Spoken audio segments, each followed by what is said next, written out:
তো মাঠের লড়াই কি সেই পার্থক্য থাকবে? সিঙ্গাপুর মিশনের আগে নিজেদের ঝালিয়ে নিতে শক্তিশালী ভিয়েতনামের মুখোমুখি হচ্ছে বাংলাদেশ জাতীয় ফুটবল দল। আগামী ৩১ মার্চ ২০২৬ তারিখে সিঙ্গাপুরের বিপক্ষে গুরুত্বপূর্ণ ম্যাচ খেলবে লাল সবুজের দল। আর সেই বড় লড়াইয়ের আগে আগামী ২৬ মার্চ ভিয়েতনামের মাঠে একটি আন্তর্জাতিক প্রীতি ম্যাচ খেলবে বাংলাদেশ। বর্তমানে ফিফা র্যাঙ্কিংয়ে ভিয়েতনামের অবস্থান ১০৮ নম্বরে, অন্যদিকে বাংলাদেশ রয়েছে ১৮০ নম্বরে। র্যাঙ্কিংয়ে বড় ব্যবধান থাকলেও আত্মবিশ্বাসে পিছিয়ে নেই বাংলাদেশ দল। ২০০১ সালে সর্বশেষ মুখোমুখি হয়েছিল এই দুই দল। এখন পর্যন্ত মোট ২টি ম্যাচ খেলেছে বাংলাদেশ ও ভিয়েতনাম, যেখানে একটি ম্যাচ ড্র এবং অন্যটিতে পরাজিত হয়েছে বাংলাদেশ।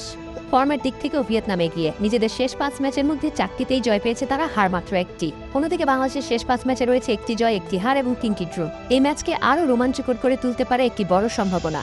বাংলাদেশের জার্সিতে অভিষেক হতে পারে যুক্তরাষ্ট্র প্রবাসী স্ট্রাইকার ট্রেভর ইসলামের। যুক্তরাষ্ট্রের স্ট্যানফোর্ড ইউনিভার্সিটিতে খেলেই আলো ছড়িয়েছেন এই তরুণ ফরওয়ার্ড। স্ট্যানফোর্ড কার্ডিনালের হয়ে দুর্দান্ত ফিনিশিং, গতি এবং গোল করার দক্ষতা দিয়ে নজর কেড়েছেন ট্রেভর। ইতোমধ্যেই বাংলাদেশের হয়ে খেলার জন্য তার পাসপোর্ট প্রক্রিয়া শুরু হয়েছে। ভিয়েতনামের মাটিতে এই ম্যাচটি হবে কোচ ও খেলোয়াড়দের জন্য নিজেদের কৌশল, ফর্ম ও প্রস্তুতি যাচাই করার সেরা সুযোগ। সিঙ্গাপুরের বিপক্ষে নামার আগে এই প্রীতি ম্যাচ লাল সবুজের আত্মবিশ্বাস বাড়াতে বড় ভূমিকা রাখতে পারে। এখন প্রশ্ন একটাই, বাংলাদেশ কি পারবে শক্তিশালী ভিয়েতনামের বিপক্ষে এওয়ে ম্যাচে চমক দেখাতে? আপনার মতামত কমেন্টে জানান। আর এমন আরও ফুটবল আপডেট পেতে সাবস্ক্রাইব করুন এক্সট্রা টাইম। লাল সবুজের পাশেই থাকুন।